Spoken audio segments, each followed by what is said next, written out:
Welcome to MOE Conversations, the final one for 2021. I'm DK Roston, very happy to be joining the Minister of Education, Dr. Nian Gadsby-Dolly. Now, Minister, even before we start the conversation looking at 2021 as it pertains to the education sector, I just want to ask, how are you? I am at the end of the year, a busy year, looking forward to a little downtime because it's been challenging and it will continue to be challenging. So that's where I am now. All right, so happy that you're getting a little downtime.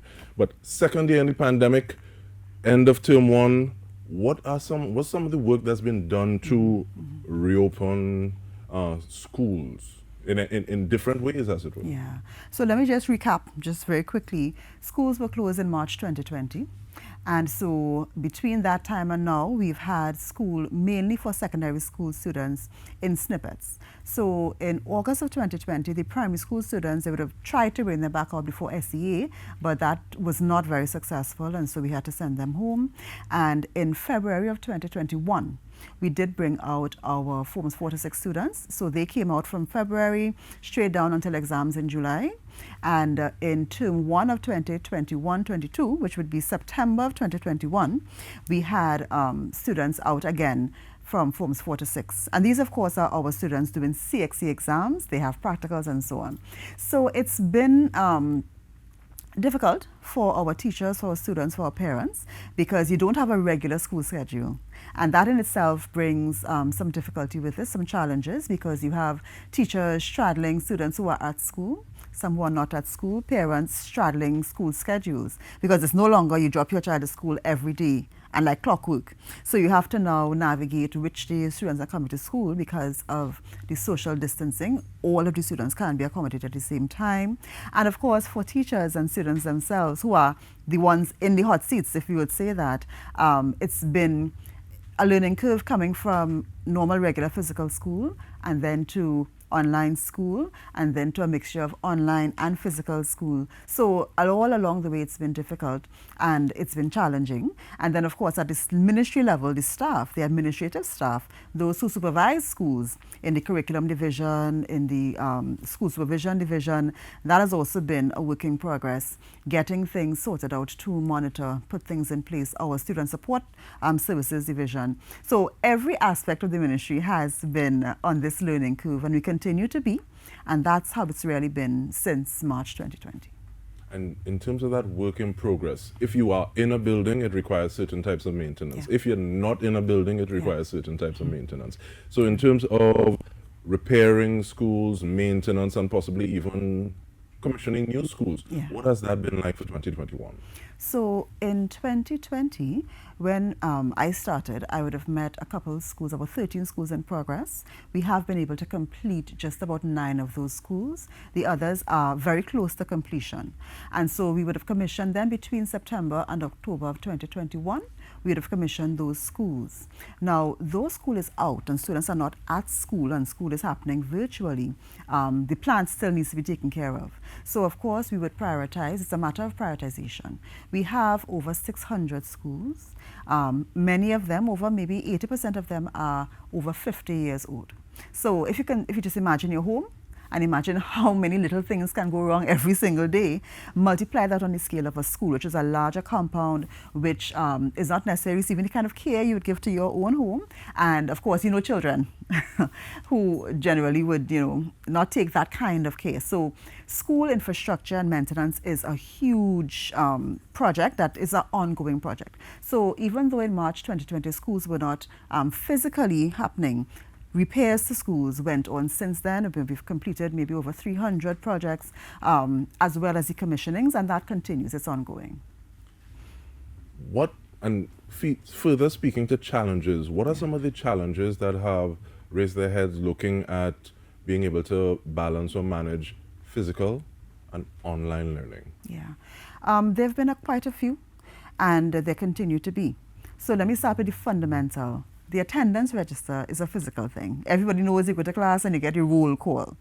So when you speak now to online school, that most fundamental thing is already different. And so it's been a work in progress getting an online way for getting the attendance, which of course is critical because we know that in the circumstances of COVID, we have children who had many difficulties being online, from devices to connectivity to simple supervision. There are some students with all of the connectivity, all the devices, but there's no supervision at home. So all of that went into the mix, and therefore it's important to keep a record of who's at school, who's not at school. So that most fundamental difference, that's one of the things. Of course, another big issue would be the ability of teachers to teach online. And so from March 2020 to now, we've had training ongoing. And I can tell you that teachers have been very receptive. We've had, they've overwhelmed the system every single time we put training out because it's really a work in progress to make sure they can deliver. And then, of course, for students and the support for students, we have our Student Support Services Division, which deals with the mental health aspect and the guidance aspect for our students. And what we had to do, of course, is to train them to deliver online, because with that transition, a lot of students needed that support and it wasn't available in person as usual. So that training to deliver even those services online. And then, of course, the whole issue of our parents who are now very much involved in the classroom and their ability to supervise their children, their ability to relate with the teachers and so on. That also had some work. So we did have some training courses through our teacher training division targeted at parents as well and students to be able to help everyone to make that transition. So it is still a work in progress, but those are some of our main challenges. And then, of course, with the hybrid learning, bringing students back out, and just the mental shift alone, DK, is a lot for parents because this is a time where fear is a big thing. And, you know, even parents just making a decision to vaccinate their children, that's another challenge. Parents making a decision to send their children out to school in a time of a pandemic. All of those are the very real and valid challenges that we are facing. Even teachers who may be fearful to come out to school, teachers who have children at home and are straddling their teaching duties as well. All of these things go into what are the challenges of the education sector, not just locally, but globally, and what we see as the things that we have to deal with every day, even as we ensure that the basics, teaching and learning, take place. And I think sometimes when you think of teaching, when you think of learning, education, there may be a tendency to focus a little more on the children, not remembering that teachers are persons, they have their own challenges that they're dealing with. You spoke about the fact that every time a course was offered, it was oversubscribed. But what kind of feedback were you getting in terms of helping teachers ease into that transition, as well as having those parents engage with the teachers a little more towards the learning for their children? The teachers are very, very, by and large, in general, the teachers are very much in tune with moving towards the blended learning. Of course, and I wouldn't just say age, because we have older teachers who are very much in tune with technology, and then you have even some younger teachers who may not be so. So I wouldn't say age, but some teachers, of course, you would always have a degree of persons who are, you know, not as easy to jump on to the new trend. And so that's a constant challenge. We have some teachers, even with all of the training offered, who may not have availed themselves of the opportunity at this point in time. We have some teachers who feel very uncomfortable in the synchronous classroom. That's where you have your Zoom and so on. So you have that mix going on. But by and large, you know, they take to doing that. And we also had a lot of parents reaching out and taking advantage as well. So, you know, you get that mix and that challenge is there, but by and large, you know, they're taking advantage of it. And hopefully, coming out of this experience, teachers are much more valued. Because I think sometimes, like you spoke about, is no longer just a case of, okay, dropping off your children every day, Monday to Friday, and saying, okay, well, they'll be taken care of, I come and get them after, as opposed to having to have a more hands-on approach to their learning, being able to supervise a little more. So I may not understand the subject totally, but I know this is what you're supposed to be doing at this point in time. And that level of engagement brings me to the question of consultation, because a lot of consultation would have happened. What was the main focus of that consultation that was done? Main focus would be health and safety, and followed very closely, almost in a tie, by teaching and learning quality. right? Of course, when the issue of coming back to physical school would have arisen, health and safety would kind of take precedence there. And where we're dealing with online school, then it's issue of quality and equity even, because when we have students who don't have devices, don't have connectivity, students who don't have supervision, then you're speaking about equity and the opportunity they have to learn as well as everyone else. And then of course when you speak to coming out to school, is my child safe? Is the environment safe?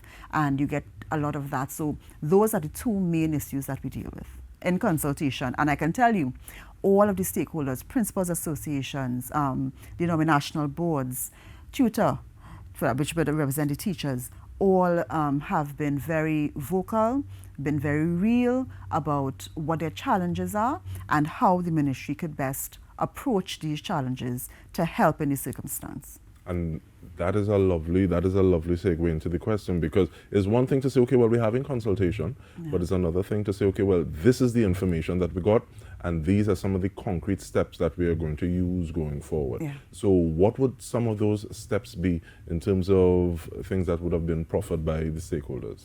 So one of the main things would have been the Education District Health Unit, which has been set up since January 2021.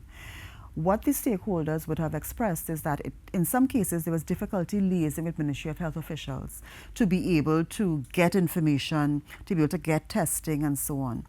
And so that would have come out of the stakeholders consultation, and so they have been up and running.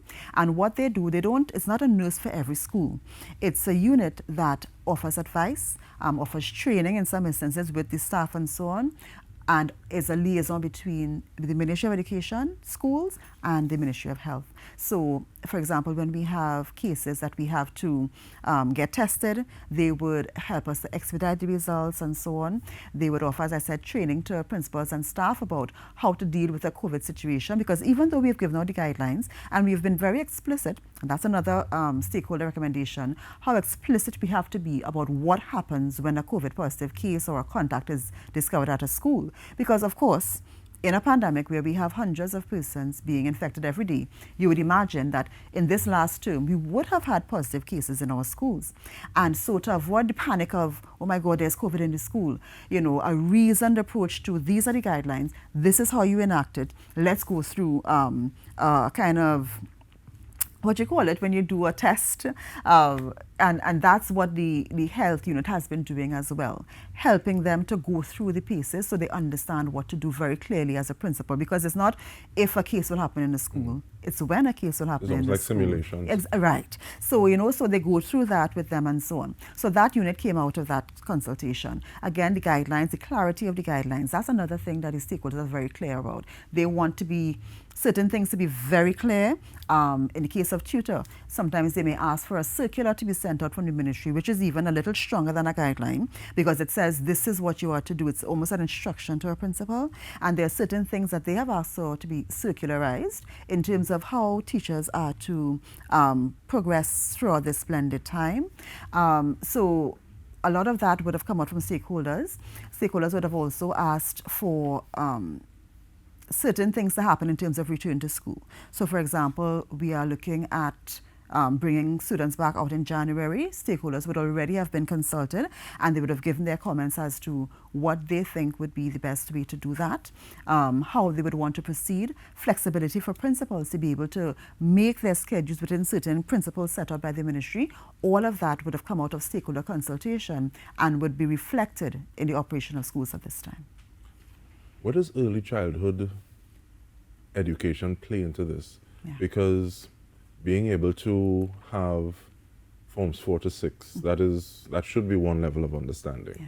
Primary school, getting ready for SEA, that should be another level of understanding. But that people just starting their educational journey, where do they fit in? Because to me personally, it feels as though they may be missing out the most in terms of, as opposed to just learning loss, but just social engagement. Where do they fit in from the eyes of the ministry? And that is the thing.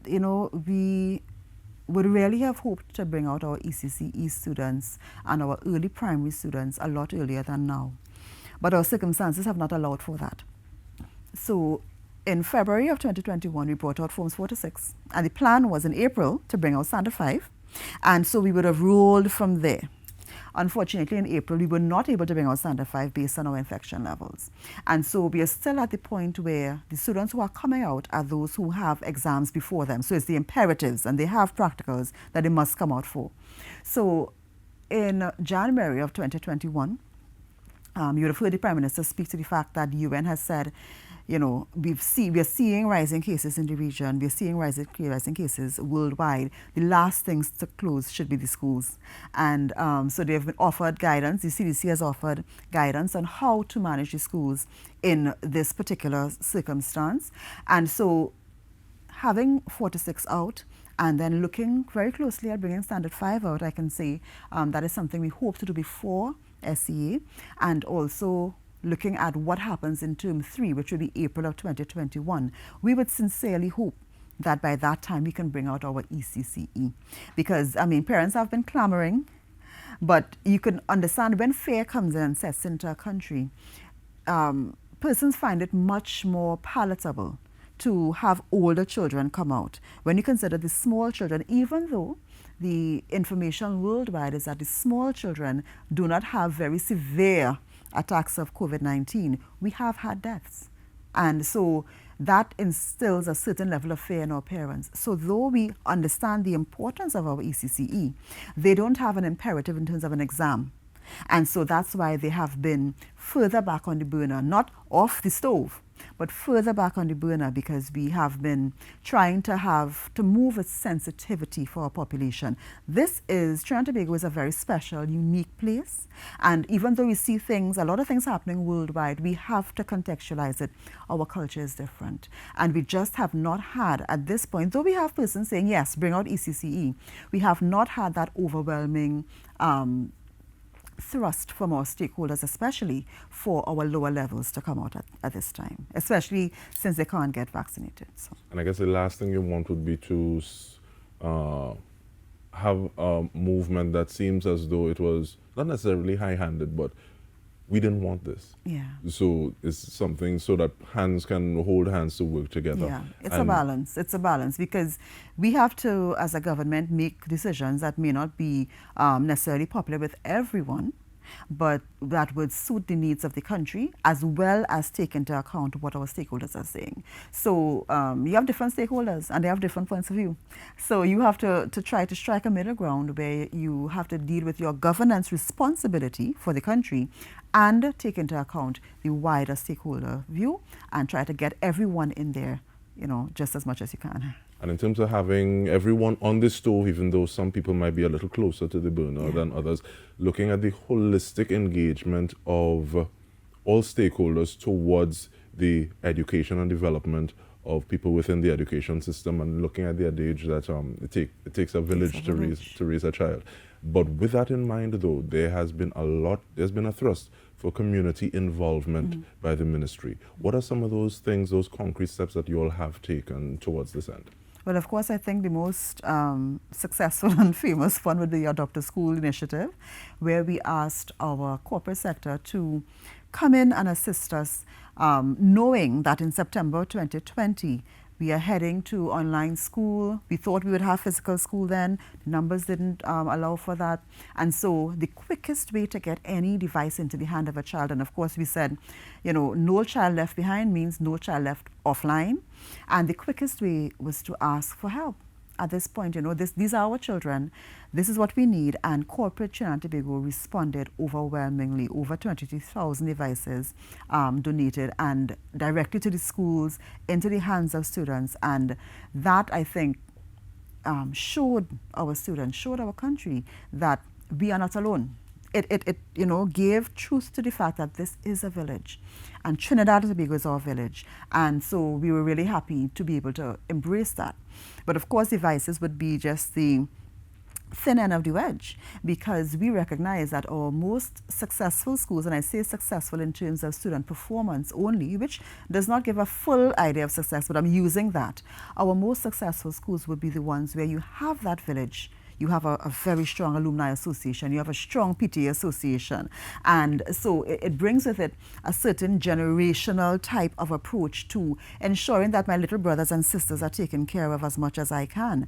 And so for our schools that don't have that already established the Adopt School, and we are in talks with some of our business associations now to further that relationship between the business community and our school, so that Adopt School goes further than just devices. There are other things that we need, other support that we need, training, all of that we need. And I must say that some of our chambers did reach out to us, and so we are in talks with them now to deepen that relationship, because it is critical. It is critical for our schools to, and for our students to understand that they are not alone. Somebody is interested in their welfare.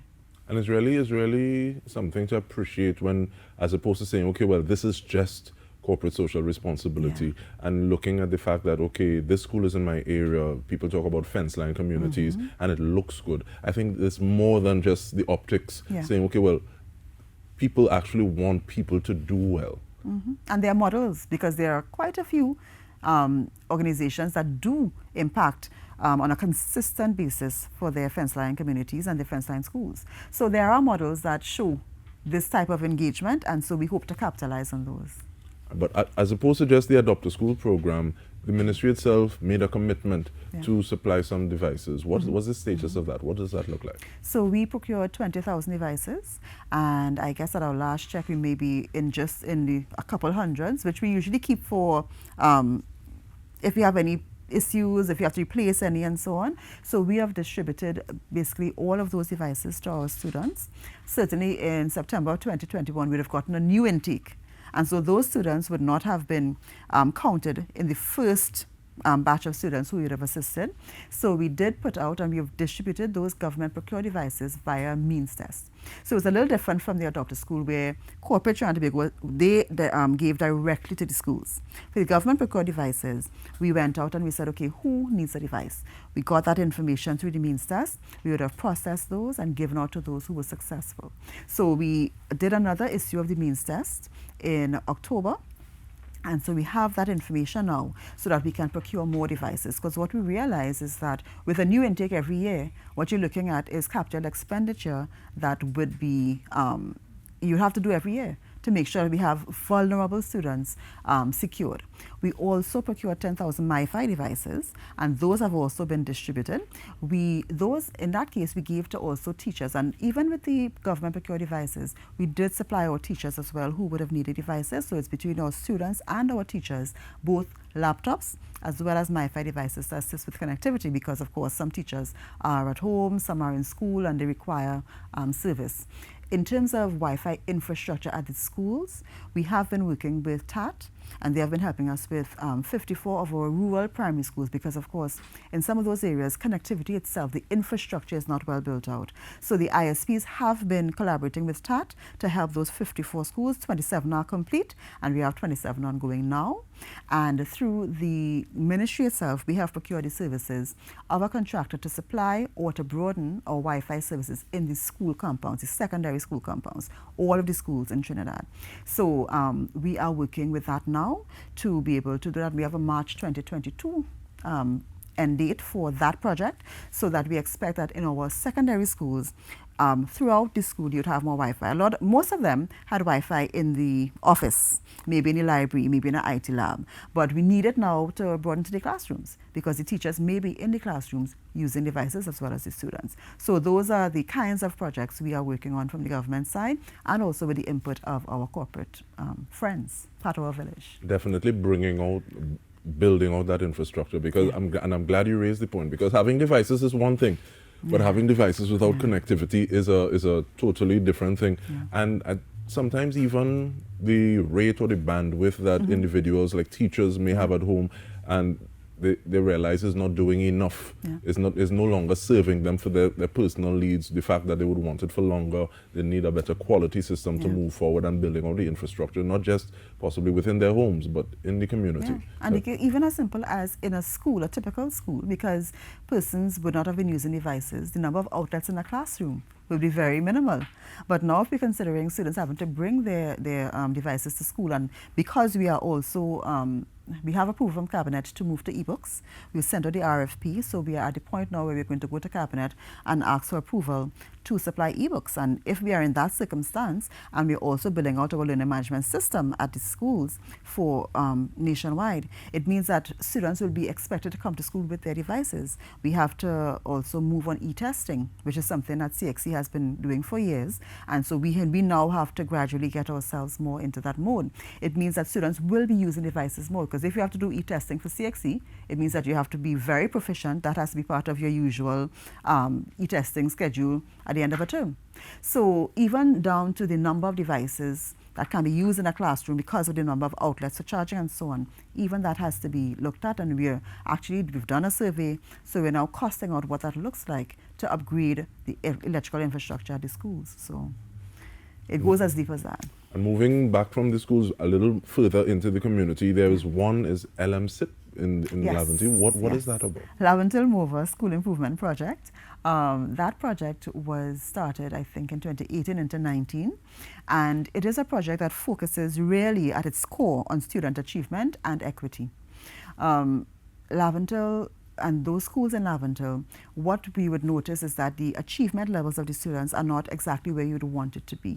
And therefore, it is a project that it's almost like a pilot that looks at how you can infuse a school and a school environment to be able to increase the performance of students. So that project, as I said, it would have run from 2018 to 19, I think, and we are now on a second iteration of that project, looking at particular schools. We have 4 schools in mind, because the pandemic has made things a little bit more difficult, but looking at those schools and infusing the support of the community in generating that village-type approach to our student achievement.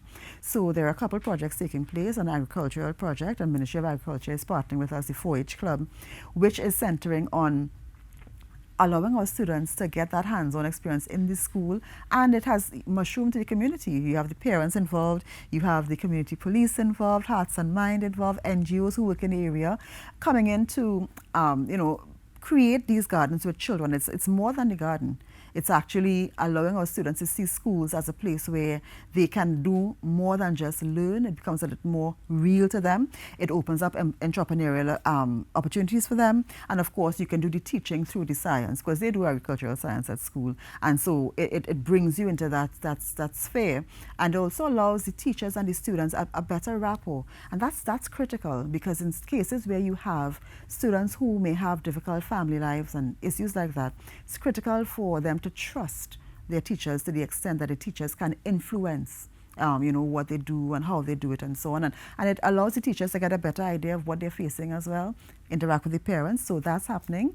A drama, component is also going to take place, and dance and drama, because we know Lavender is a huge place for culture, and so we want to tap into that and what that brings, of course, to children as well. And so tutoring is also a part of that. So there's after-school tutoring going on online for now with our students, and so we have tutors who are there interacting with them.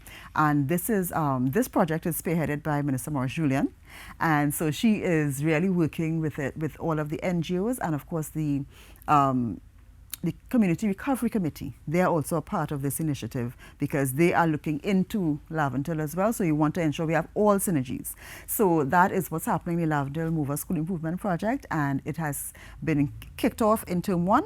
And so we look forward to what's happening in term 2 and 3 as we meet our targets, which really is based in increasing our student performance, decreasing absenteeism, and increasing the support, the mental support for our students. I really love the fact that you started that explanation by citing or using the word achievement, because I think one of the things that the pandemic has really kind of flipped on its head is what achievement means, what competence means, what education means.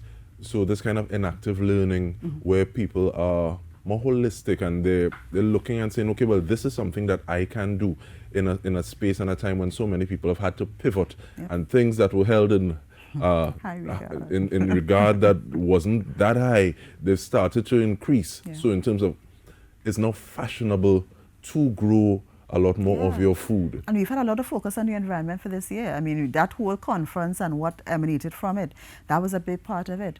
And so this whole thrust towards agriculture and our environment and understanding our environment and how we cohabit this world with the other things that live here, I think that is one of the main advantages that will come out as well from this type of program. So. And in terms of those types of programs and building them into something that is on a policy level, the education policy, how do we treat with that at this point in time? So enabling student success is a part, one of our 8 pillars, and what we are doing right now, so in 2020 we had a consultation and we would have gotten a lot of responses from the public. So in 2021 we have just kicked off phase 1 of our public consultation, which now narrows into the policy and exactly what we want to do.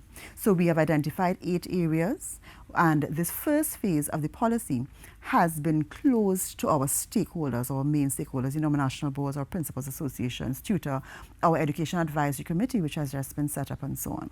So we have narrowed that to that group, and we've said to them, okay, these are our 8 areas. These are the things that we think we need to focus on. Give us your thoughts and your comments. So coming out of that consultation, which took place between the 1st and maybe the 17th of December, a document will now come out, and that document, which would have had the benefit of all of our stakeholder input, that is now to be shared with the public.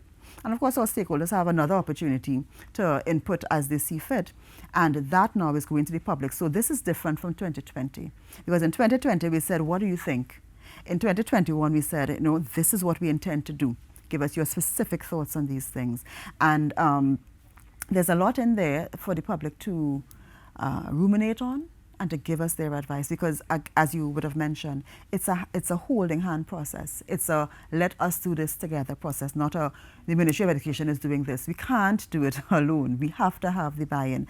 And it may not be what everybody agrees with in 100%, but everyone should be able to see themselves in that, and they should be able to resonate on the different levels of need. So that's where we are now. So we head into January.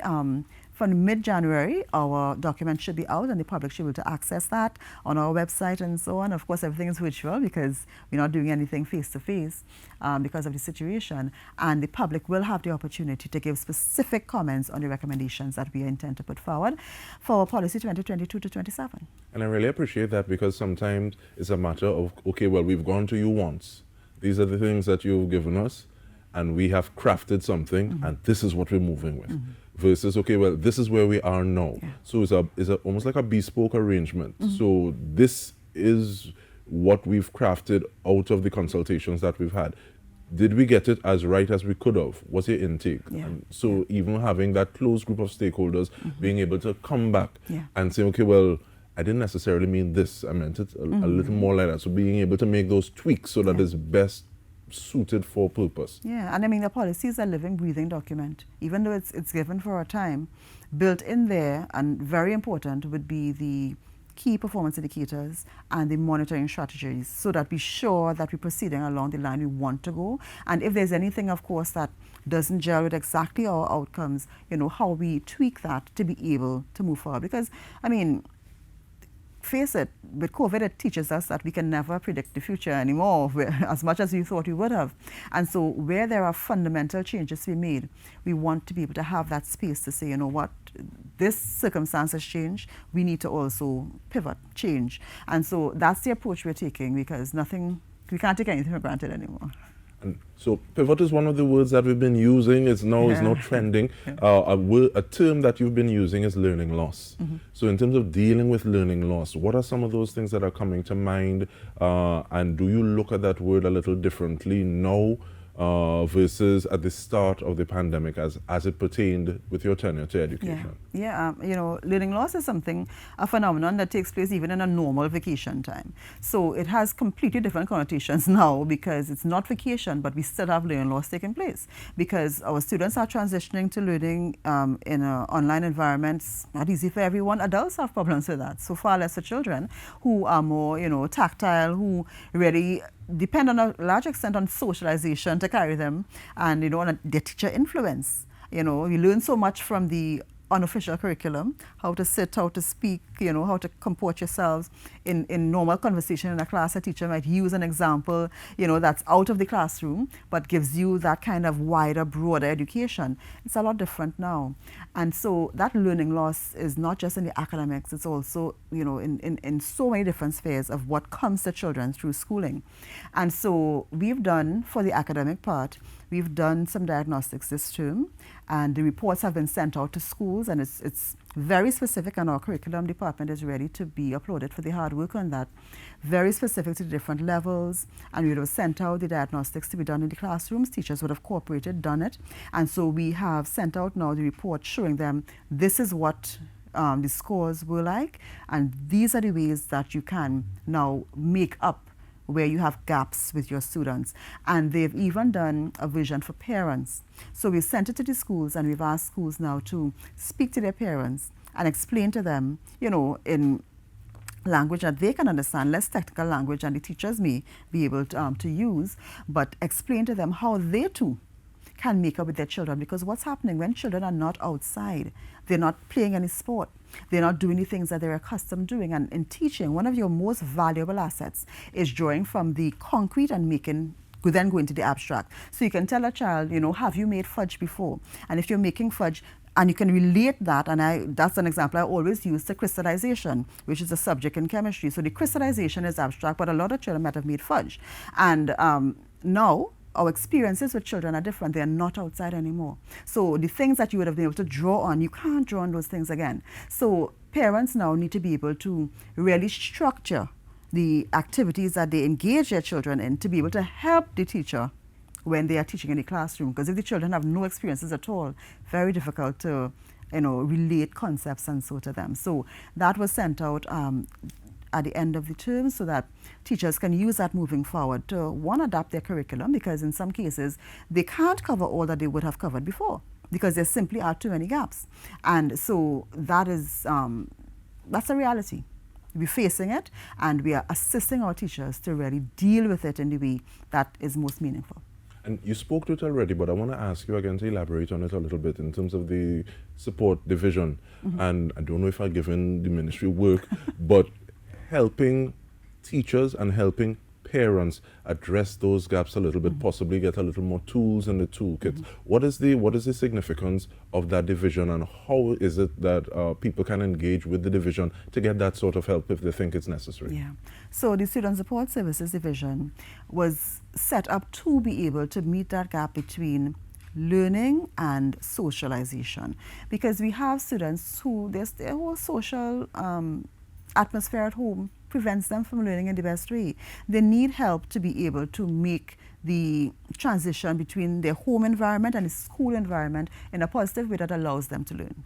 So you have school social workers who would deal with the more critical aspects of social issues at home and so on. They would be the ones that would make home visits to the parents, and they would assist in that way. And then you have your guidance counselors who look at a little more broad picture at career development, student advancement, and so on. So between them, they work together. And then you have your special education instructors who, where students have particular issues with learning, they would be the ones that would assist the teachers in developing the method to teach those particular students and so on. You have developmental specialists, you have psychologists and so on. So that unit is very critical, because in some students you have to prepare the base for learning. And so they do that. And in this time it's been a very busy time for them, because you have more students reaching out with other issues, where school and home could have been separated and students could have come to school to escape maybe what's happening at home. That's no longer possible for our students. So a lot of students are dealing with difficulty at home and no longer any separation. So that's been some of the issues that our student support services have to deal with. And also with parents and teachers, even though teachers have the employment assistance program, the employee assistance program, they have that available. But even so, the student support services has been reaching out, because there needs to be this kind of bridge between what's happening in the classroom and our teachers and our parents. So they have been reaching out again to teachers as well as the parents to assist, and this is available to students through, they can refer themselves by asking a teacher, or a teacher may refer them, or a principal may refer if a teacher speaks to a principal. So there are different ways that they can refer, and if a parent is also seeing difficulty, they can refer to student support as well. So there are different avenues of how a student gets referred to social services, student support services, sorry, and based on the circumstances, there are different things that can be done to assist the student, whether it's special education, if a student has to be assessed for, say, a learning disability or so, or if it's absenteeism, it might be a social problem at the home. So a school social worker may step in there. If it is a student who really doesn't have a social issue, but, needs some kind of grounding, some kind of guidance, they're confused about what's happening, they're kind of dispirited, maybe a guidance counselor can help in that circumstance. So it's really a suite of services that are available through parent, student, or teacher referral, or even the principal, to assist our students and now our teachers and even our parents to put themselves in a space where they can learn easily. And this even highlights once again the importance of teachers to help bridge that gap and provide that safe space, because there's a anecdotal experience of one teacher actually having to talk to a guardian, asking them to turn down the music because the child in their care is in a learning environment at this point in time. So please allow them the best opportunity to do so. There are students who just don't live in a circumstance that allows for that. Just don't live in an area that allows for them to be separate in a nice quiet space without any distractions. There are students who simply do not have that available to them. And even if in the home the parent may be trying, sometimes you have a home with multiple families and you can't always predict what would happen. You have neighbors sometimes who are the ones that would offend, and you can't control these things, which is why it's so frustrating for some persons, and this time has just been difficult. And from your vantage point, what does year 2 at the helm of education in Trinidad and Tobago look like for you? What are you looking forward to? I'm looking forward to getting our students out of school. And I say that clearly and without any apology, understanding from my vantage point the difficulties that our students, who are primary stakeholders, are facing. This is literally future of Trinidad and Tobago. Literally. I mean, my son entered Form 1 and I say almost he's now magically in Form 3.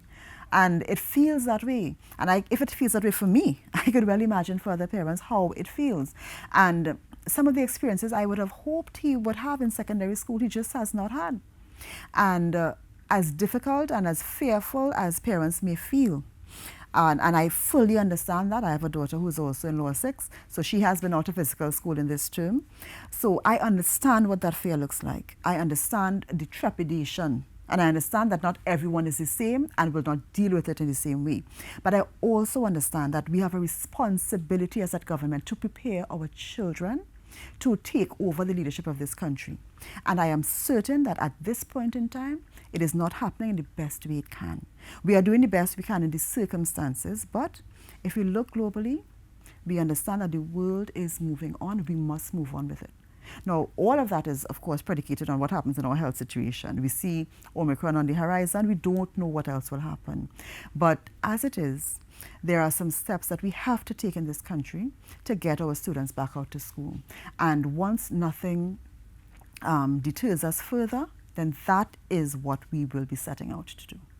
And I want to circle back a little bit in terms of managing, mitigating cases of COVID-19 in schools, and even the relationship that the Ministry of Education has with the Ministry of Health, looking at the fact something like the way that schools are zoned may be a little different from the way that the Ministry of Health looks at zones. So how has that interaction been going? It's been going, I think, a lot better since we've established a unit, because now we have persons who are straddling both education and health, and so they understand the concerns on both sides. So I think it's a little bit easier, because when we didn't have that, we had the education persons and we had the health persons. So the communication is a lot easier, and our district health nurses, headed by Dr. Solomon, they have been in contact in the counties, reaching out on the county level, because as you know, health is a little bit autonomous in that way, where the county medical officers, they have some autonomy within their counties, and so you may have variances depending on the county and so on. So our unit has been liaising, has been working out the strategies so that we have, clarity again, that comes from the stakeholders. We have clarity on what's happening, and it's consistent across the districts, because we have districts, health has counties, so we want to make sure that there's no crack where anything can slip through. Because even as the Ministry of Education, we are, really trying to get our students back out to school. What is paramount is their health. So we're not going to sacrifice their health for that.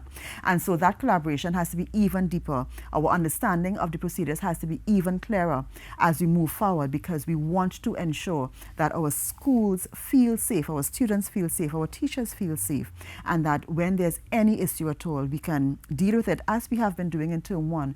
We can deal with it decisively, and it can be very clear about how things are to go, and they don't get out of control. So that really is our emphasis. And so as much as we want to get our students out of school, that is how much harder we are going to ensure that the work between us and the Ministry of Health, we're going in tandem so that we have no major issues in our schools. We don't want anybody to be unsafe at our schools. And you spoke of things not, or working towards things not slipping through the cracks. Yeah. We're about to close the conversation, but before we do, is there anything that I didn't ask overtly that you just want to put out there? Because I don't want it to slip through the cracks of this conversation. I just want to maybe reassure parents, DK, that the Ministry of Education is certainly not going to put their children at risk at all. That's certainly not what we're going to do.